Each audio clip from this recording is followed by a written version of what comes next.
Hello, ghouls and gals and fabulous pals. My name's Mona, and I really like books. And I really liked Dune by Frank Herbert. I did it, guys. I read it. Oh, you have no idea how proud I am of myself. Why? Well, just for context, I'm not a sci fi reader. I dabbled a bit. Like, uh, the whole sci fi that I read would be some from Stephen King. Uh, I have no mouth and I must scream. Maybe some Lovecraft, but what else? Andy Weir, The Martian, if that counts as sci-fi, but I don't know. I'm not sure. Again, I'm very new to this genre. I read mostly horror and fantasy. I have watched a lot of sci-fi movies. I like those or animations. Those are also cool. But book wise, not really my thing. But I did challenge myself that this year, especially, I'll read more sci fi. And Dune was in the list. And out of all of the books, well, goddamn it, it worked. There was just one thing, but it's not the story itself, it's the format of my book that I have. So I have the Great Dune trilogy that has Dune Messiah, and of Dune all in one. And it's a very heavy, big paperback. And the letters and how it's printed, oh, good lord, it just hurt my eyes. And I just gave up trying to read it physically. I listened to it on audio and I just used the book for names because I had no idea how these sci fi names, like 10,000-year-old names are written. So yeah, I use that. And of course, the appendixes. Read the appendixes when you're done with the book. It helps. I promise it helps. It helps a lot. Um, I also saw the movie by Denis Villeneuve. I'm not gonna say his name right. I'm sorry. I'll put a picture here.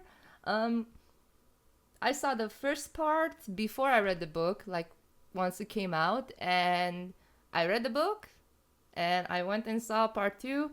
And at the end of the video, I'm gonna talk about the movie as well because I definitely have some thoughts on that as well. So let's start first with the book. I loved it. I thought it was great. I understand now why people say this is one of the best books ever because it is.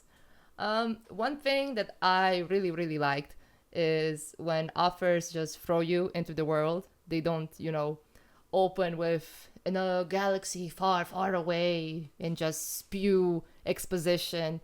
I like when I'm just thrown into the world, and if the author is good and knows his craft, he knows how to slowly explain and make you comfortable in that world. And I think Herbert did a great job how the book opens and how it ends. But I'll get there when we get there. But it's written mwah, mwah, mwah, mwah. Awesome. And since I mentioned the appendixes, there is one where Kynes' dad, Liet Kynes' dad, so Chinese granddad, talks about the notion of an ecosystem and that people forget that the word system is in that term, in the sense that if you want a system to function, to go smoothly, all the cogs in it have to work properly, even the smallest things. And I thought that was a very great way of seeing also a novel, for example, an ecosystem where every little detail, every line, every plot point has to be perfect because otherwise the story won't make sense. Denis Villeneuve or whatever your name is. But again, we'll get there when we get there. But yeah, this is a very well structured story. Every little piece of dialogue, every little thing has its purpose there. Nothing here is wasted. I think that was very good. Even when characters are like rambling or anything, I think those still count and they still help understanding the world, the story, all of it. The dialogue as well is amazing. I was surprised how much I enjoyed people just talking or the inner thoughts of some characters, especially Paul's or Jessica's. And not only that, any inner thought the characters have are just fascinating. Absolutely fascinating. So, since we mentioned characters, let's talk characters. Um, Paul grew slowly on me. I didn't really like him at the beginning. I think he settled in my heart right after he was awoken by Chani, after he drank the life waters or whatever they called. I'm sorry, I don't remember. And yeah, he is like a chosen one character messiah, so I'm a bit late to the game when it comes to this story, because if you read one chosen one story, you read them all. So it wasn't anything surprising necessarily with his character. I think the side characters are more a bit memorable, but I don't know, his powers and stuff like that, I think they're very interesting. And I do love his inner thoughts, inner monologues, how he stops himself and just thinks about every possible outcome. Poor thing. I'm surprised he doesn't have a headache. But yeah, he slowly grew on me, and I don't know. In the first book, at least, he's okay. I don't know about the rest. I really hope I don't end up hating him, but who knows. His mother, Jessica, freaking badass. I loved her. I loved her so much. One of my favorite parts is her discussion with Hawat, the Mentat, who thinks she's a traitor. I really love their dialogue. I especially like that they're both wrong and they have no idea because they both think they're right individually. I thought that was cool, because Hawat is wrong because he thinks Jessica's a traitor, and Jessica's wrong because she's more emotional, while Hawat is the rational one. But she's wrong because she didn't push when it came to Yui, even if she knew he is keeping a secret. So I thought that was really cool, that nobody's necessarily fully right in such topics. So yeah, she's awesome, Jessica. What a woman, what a mom, what a wife. Ugh, awesome. And what a Fremen as well. Goddamn, and what is it, Mother Superior she becomes. Really cool. Anyhow, Leto, I loved him as well. I loved how good he knew his people. There is a scene where he's walking among his troops, and he sees like the gossiper, because they have such a thing, the gossip guy, and he goes there and he whispers like, "Tell the men the women are fine here," or something like that, and they can find booty or something like that. And I just thought that was hilarious, how well he knew people. And I know all the relationship that this family has with each other, amazing, awesome. I wanted them to adopt me, but not really, because their life is very dangerous. But oh well, really cool anyhow. And also his love for Jessica and Paul. Ugh. There is a panel here when he dies, and it shows what he sees, Jessica and Paul and all of that. And I just thought that was so sweet. If I could find it, that would be great. I really hope I find it, because otherwise yes. I'm not sure if you can see that, because my ring light kind of hates this, but the panel basically shows his thought of him, flying a kite with Paul and hugging Jessica, and I was like, oh, poor man. Especially since he didn't kill the Harkonnen dude, but it's okay, because his daughter does, which that was like, damn. Who else? Gurney, I really liked him.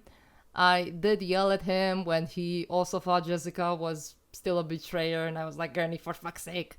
I'm really happy he survived. Again, Hawat, I liked him. The Mentat, I was really happy he got a redemption arc and that he dies in Paul's arms. I thought that was just, ugh.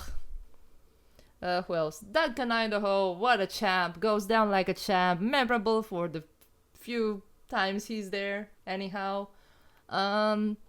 Yui, I think, honestly, that was kind of dumb. The whole thing, him believing that his wife is still alive. Like, dude, if you could ask anyone, everyone would have thought she's either dead or, I don't know, horribly, destroyed by the Harkonnens.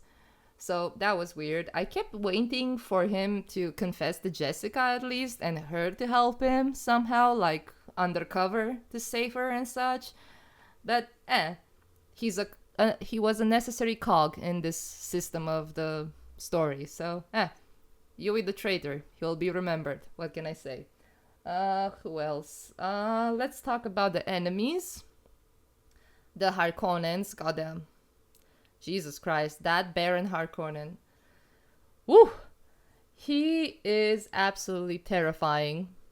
He's quite the scaredy cat, but he's not dumb. He's not dumb at all, but he is terrifying and disgusting and I don't know, memorable. Very memorable. I really love how he dies, killed by the little baby Elia that has a fully formed functioning brain, and she just kills her grandpa because he's apparently Paul's granddad and Jessica's dad. So that was neat to learn. And yeah, I'm very happy how he died. He deserved worse, in my opinion, given all the shit he did, but god damn it.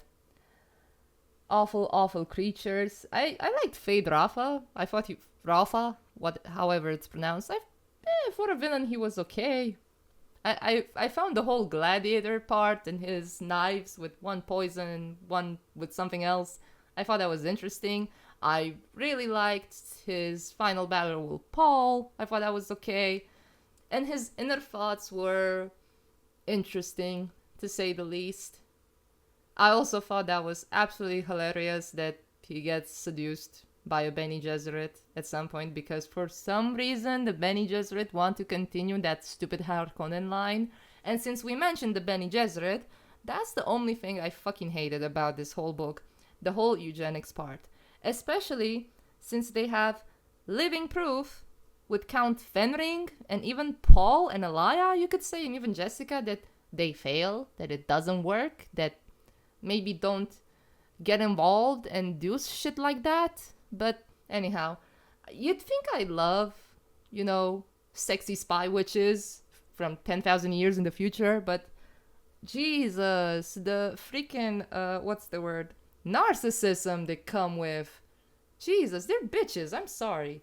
I'm really happy that Jessica, I don't know, she does become like a Bene Gesserit mother superior to the Fremen, but she is still very different from them. She does, what's the word? She slips away from their teachings a bit and goes against them in some areas where she knows she has to because they don't make sense and they're wrong a lot of times. Yeah. I did also like that we see that old mother superior that was in the beginning that does the Gum Jabbar to Paul. We see her at the end as well. It's like a full circle and shit like that. I like that too. And let's talk the Fremen. I really love the Fremen. Oh my god, they're so cool. Who is it? Stilgard? He's awesome. So awesome. I liked him so much. I like how they talk, how direct they are, how they don't give a fucking shit, and I love that. I love their traditions a lot, their water culture, and everything involved in that, how they survive. I thought that was so awesome, so beautiful. A bit misogynistic in some areas, but what can you do? Traditions, what can you do? It's not that bad. I love Stilgard, as I said. Jameis was a fucking idiot, I swear to God. Oh my goodness. But hey, his choice. His choice to get murdered by the Chosen One. I did find it extraordinarily funny that Paul has to take care of his wife for at least a year, the kids forever. That was a bit of a minus, because at least in this first book, we never hear about the kids afterwards, after that first mention that Paul has to take care of them because he killed their father. The widow does still appear later in the story. She's still there as a servant, I guess, to Paul and Jessica and Chani and the family there. I thought that was interesting. And their rituals, I thought they were so cool. The whole ritual with Jessica becoming the Mother Superior there and Chani helping, I thought that was so fucking cool. The worms and how they use them and ride them, god damn, that was so cool. Chani, yeah, let's talk about her. I love her. I thought she was so cool. When we first meet her, that she's up there on the rocks where Jessica and Paul meet the Fremen, and Stilgard is there with the Fremen, and Chani's up, and Stilgard hurls some insults to Chani that are so creative and so fucking funny that I was laughing my ass off because Chani just wants to come down and kill the Atreides.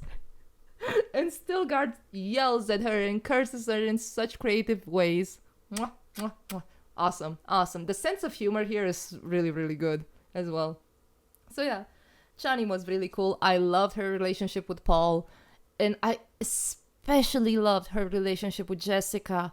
It is amazing and flabbergasting to me that I need a book from 1965 to give me an awesome relationship between a mother-in-law and a daughter-in-law.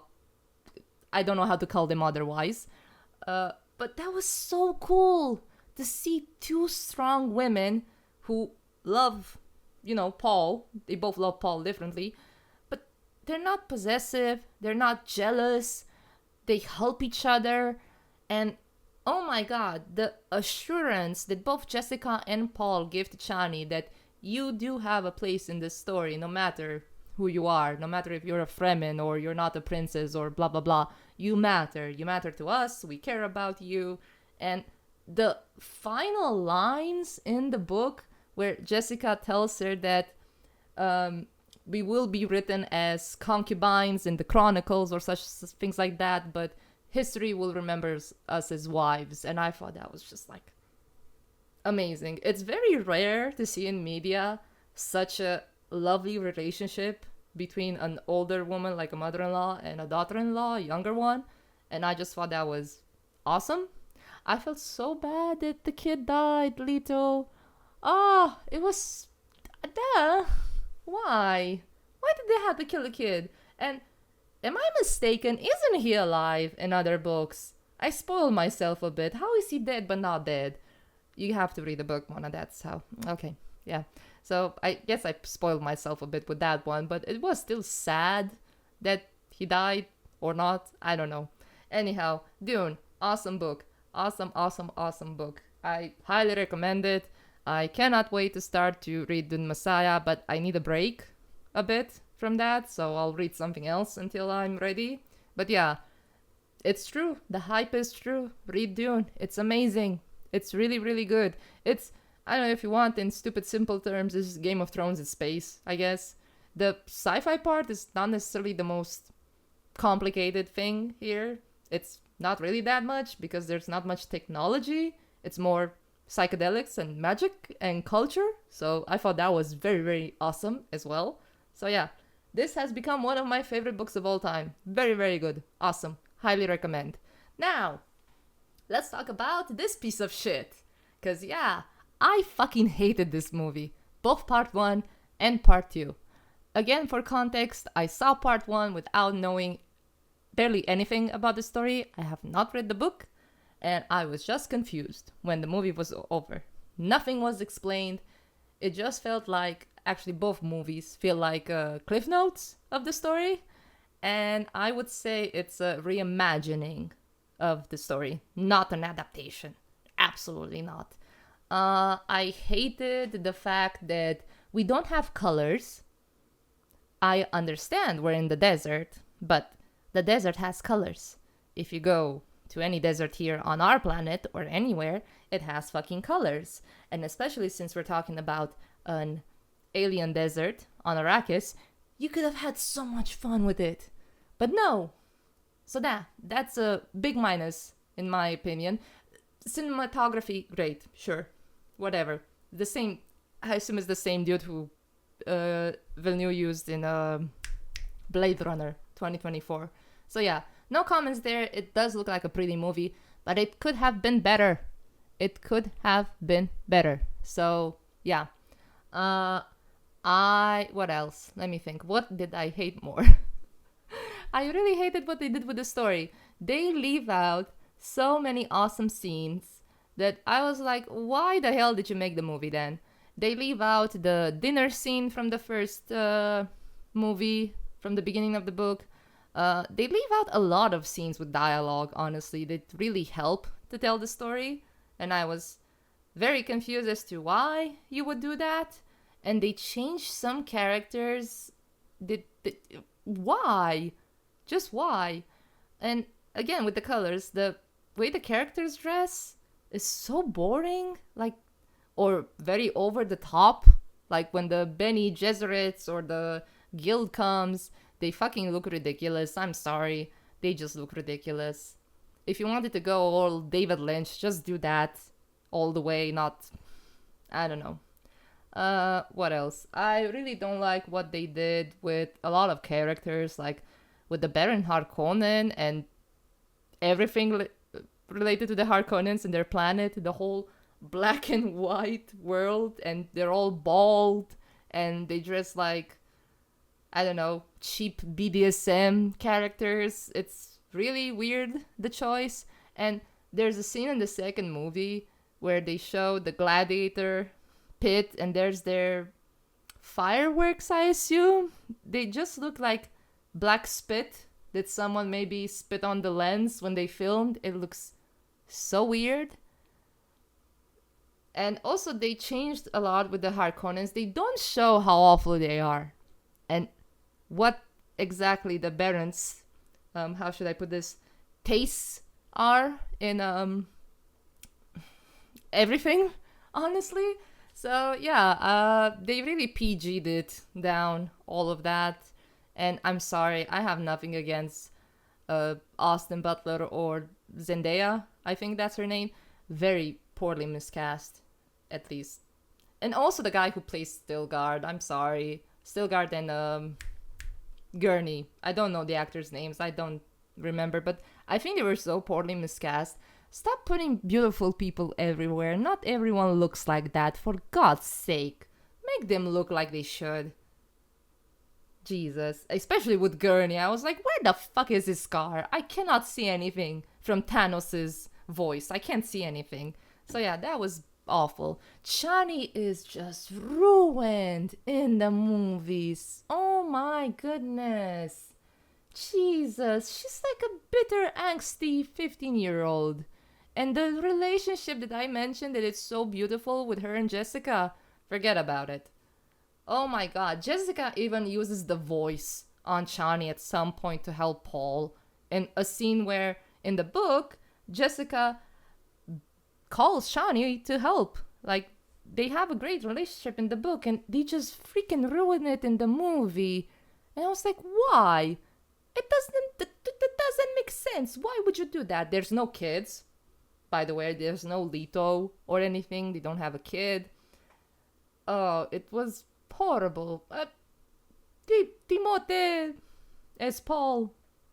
I mean, Paul is not necessarily the most complicated character. I mean, his powers and stuff like that and his inner thoughts, yeah. But they don't show that either, the inner thoughts. I really hope they would have done like... is it Guy Ritchie's Sherlock Holmes? The one with Robert Downey Jr. You know, the scenes where he shows his inner thoughts, how he calculates all possibilities and such in a fight scene or something, or when he analyzes a person.